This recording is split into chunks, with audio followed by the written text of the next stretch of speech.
19 વર્ગમૂળ 3 મીટર ચાલ્યો હશે ઇમારતની દિશામાં।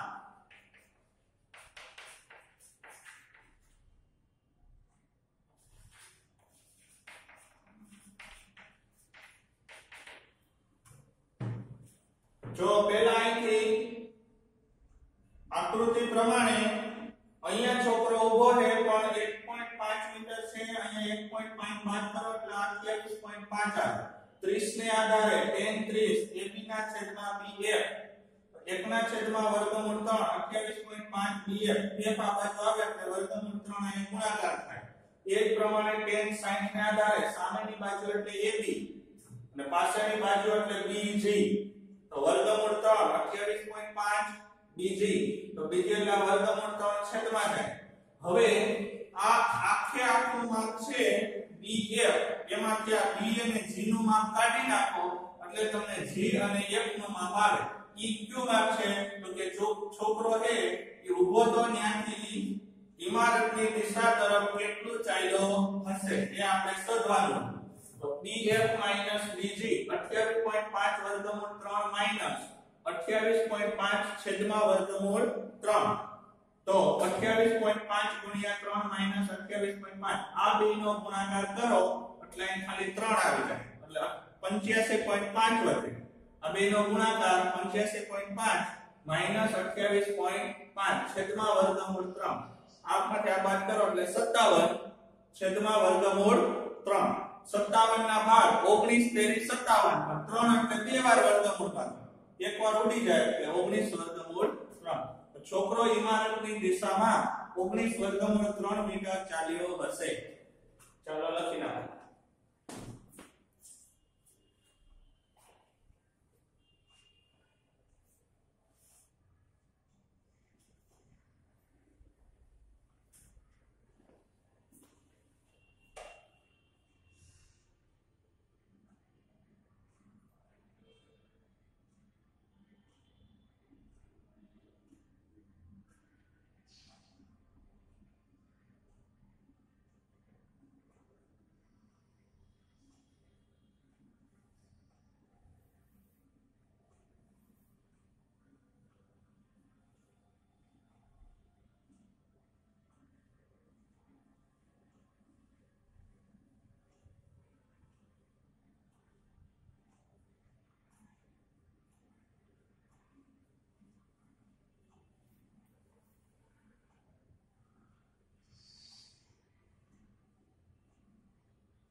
साहिल वॉल्यूम माइक ऑन कर ऑफ कर देता और शांति रखो।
ચાલો પ્રશ્ન નંબર 7 જમીન પર આવેલા એક બિંદુથી એક 20 મીટર ઊંચી ઇમારતની ટોચ એટલે કે 20 મીટર ઊંચી ઇમારત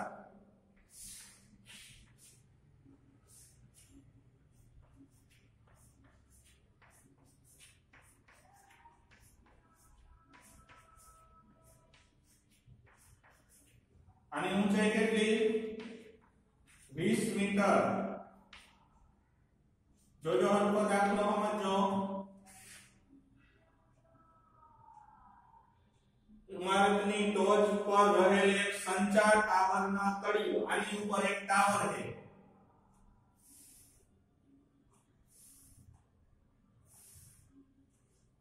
ઇમારતની ઉપર શું છે ટાવર હવે આ ટાવરનું તળિયું થયું અને આ ટાવરની ટોચ થાય બરોબર સામે ઉચ્છેદ કોણના માપ અનુક્રમે સંચાર ટાવરના તળિયા અને ટોચના ઉચ્છેદ કોણના માપ અનુક્રમે 40 45 અને 60 છે હવે એક વ્યક્તિ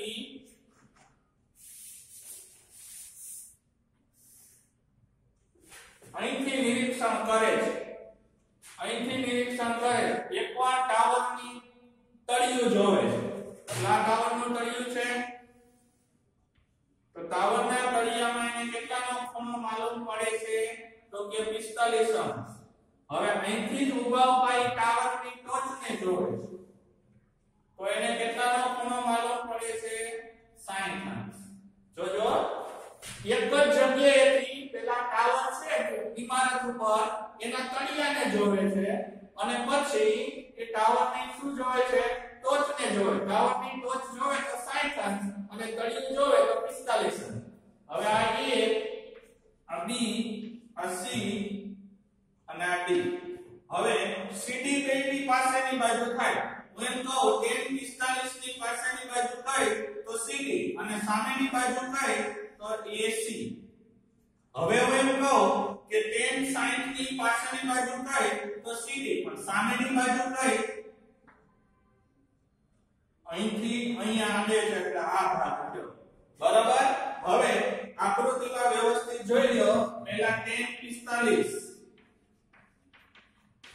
45 અંશ સામેની બાજુ એટલે BC અને પાછળની બાજુ એટલે CD 10 45 નું માપ કોષ્ટકમાંથી 1 આવશે કેટલું 1 BC એટલે સામેની બાજુ 20 છેદમાં CD તો CD બરાબર 20 મીટર આ 20 અહીંયા ગુણાકારમાં આવે આ CD અહીંયા અંશમાં આવી જાય તો આ 20 એમ આ માપ આપણને મળ્યું 20 મીટર હવે 10 60 નું માપ 10 60 નું માપ આપણે શોધવાનું શું છે તો કે AB શોધવાનો છે એટલે કે ટાવરની ઊંચાઈ ટાવર સંચારની ઊંચાઈ 10 60 સામેની બાજુ એટલે AC આવશે અને પાછળની બાજુ એટલે પાછળની બાજુ કઈ થાય તો CD થાય બેમાં 10 60 નું માપ વર્ગમૂળ 3 AC AC નું માપ આપણે આગળ નથી એટલે AC એમ ના અને CD નું માપ આવી ગયું કેટલા 20 તો 20 આ બાજુ આવે એટલે 20 વર્ગમૂળ 3 બરાબર AC AC કેટલા આવ્યા 20 વર્ગમૂળ 3 ઇમારત અને ટાવર સહિત આવ્યા છે 20 વર્ગમૂળ 3 બરાબર એમાંથી આપણે AB શોધવો છે AB આપણે શોધવો હોય તો AC માંથી BC શું કરી નાખવાનું બાદ તો AB બરાબર AC BC તો 20 વર્ગમૂળ 3 20 જોજો આ બાદનો થયો 20 ઉડી ગયા છે વર્ગમૂળ 3 એવી રીતે ન આવે બેયમાંથી 20 કોમન નીકળે એટલે વર્ગમૂળ 3 1 કેટલા આવશે વર્ગમૂળ 3 1 સંચાર ટાવરની ઊંચાઈ આ મીટર સંચાર ટાવરની ઊંચાઈ 20 કૌંસમાં વર્ગમૂળ 3 1 મીટર હશે આવી રીતે આવે बराबर અહીંયા 20 પૂરેપૂરા કોમન કાઢી લ્યો કાઈ ન વધે તો 1 ચાલો લખી નાખો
સાતમો દાખલો છે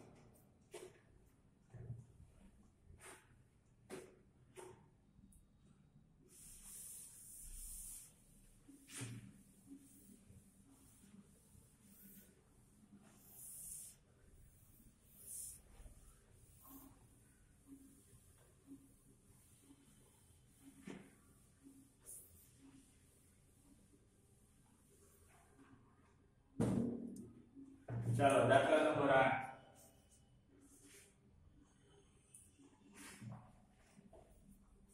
8 એક ઊંચી બેઠક પર 1.6 મીટર ઊંચી એક પ્રતિમા ગોઠવેલ છે જમીન પરના એક બિંદુથી પ્રતિમાની ટોચના ઉચ્ચેજકોણનું માપ 60 અને બેઠકની ટોચના ઉચ્ચેજકોણનું માપ 45 છે તો બેઠકની ઊંચાઈ શોધો આ દાખલો તો એમ જ ઇમારતની ઉપર સંચારતાઓનું તળિયું અને ટોચ અહીંયા બેઠક ઉપર પ્રતિમાની ટોચ અને બેઠકની ટોચ કીધી છે બેઠકની ટોચ એટલે પ્રતિમાનું તળિયું થયું બરાબર આ એક પ્રકારની બેઠક છે બરાબર આ બેઠક ઉપર પ્રતિમા લગાડેલ છે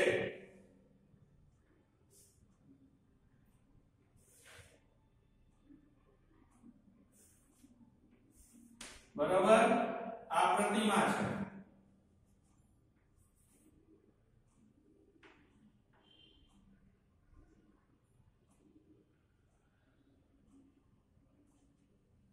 હવે આ પ્રતિમા રહે એની ટોચ અને તળિયું એટલે અહીંથી જોવાનું શરૂઆત કરે છે એટલે આ પ્રતિમાનું તળિયું અને આ પ્રતિમાની ટોચ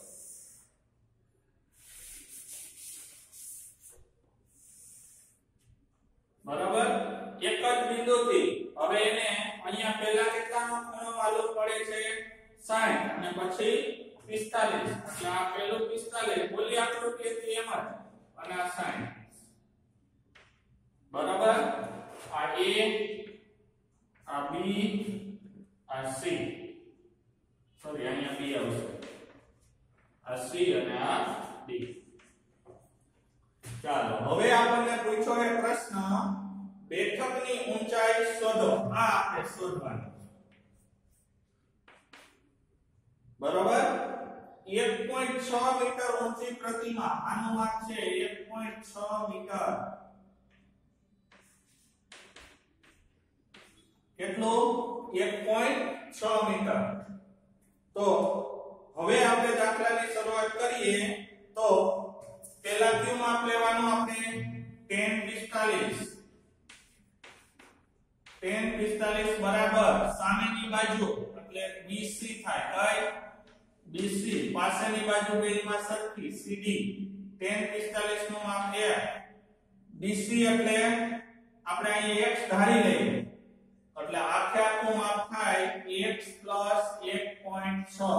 આ વેલ્યુ છે, અઘરું નથી કાઈ. જોજો આખું માપ થાય 1 + 1.6 એટલે આપણે અહીં x ધારી લ્યો એટલે CD. તો CD બરાબર x મીટર. કેટલું આવે? x. હવે બીજું 1060 નું માપ. 1060 ને આધારે સામેની બાજુ થાય AC અને પાછળની બાજુ થાય CD. 1060 નું માપ કોષ્ટકમાંથી વર્ગમૂળ 3. AC એટલે x + 1.6 છેદમાં CD. CD એટલે x મૂકી દો તો યાર કેટલા? x. બરાબર. તો અહીંયા જો x આ બાજુ આવે તો વર્ગમૂળ 3x બરાબર x + 1.6. હવે વર્ગમૂળ 3x - x બરાબર 1.6. હવે અહીંયા વર્ગમૂળ 3 ની કિંમત ફરજિયાત તમારે મૂકવી પડશે. જો ન મૂકો તોય પ્રતિમાની ઊંચાઈ આવી જાય. બરાબર. વર્ગમૂળ 3x માંથી x બાદ કરો એટલે આ બેયમાંથી x કોમન નીકળે. શું નીકળે? x કોમન નીકળે. તો અહીંયા વર્ગમૂળ 3 માઈનસ કાઈ ન વધે તો 1.6 આના છેદમાં આવી જાય. ક્યાં આવી જાય? છેદમાં. તો x બરાબર 1.6 ના છેદમાં વર્ગમૂળ 3 - 1. હવે તમે 9મા ધોરણમાં કરણી શીખી ગયા છો કે છેદમાં જે હોય એના વિરુદ્ધ નિશાની વડે કરણી કરી દેવાની. માઈનસ છે તો પ્લસ વડે ગુણી દેવાની. તો x બરાબર 1.6 નો વર્ગમૂળ 3 આરે ગુણાકાર અથવા તો એને એમ નામ રાખો તો ચાલે. 1.6 અને એમ નામ રાખો તો ચાલશે. 1.6 કૌંસમાં વર્ગમૂળ 3 + 1 છેદમાં વર્ગમૂળ 3 નો વર્ગમૂળ 3 આરે ગુણાકાર ખાલી 3 થઈ જાય. કેટલો? ખાલી 3 અને માઈનસ પ્લસ માઈનસ 1. તો 1.6 વર્ગમૂળ 3 + 1 છેદમાં કેટલા વધે? 2. 16 ને 2 વડે ભાગો એટલે 8 પણ 0.8 થાય. કેટલા? 0.8 વર્ગમૂળ 3 + 1. બેઠકની ઊંચાઈ 0.8 વર્ગમૂળ 3 + 1 મીટર હશે. આ બેઠકની ઊંચાઈ લખી નાખો.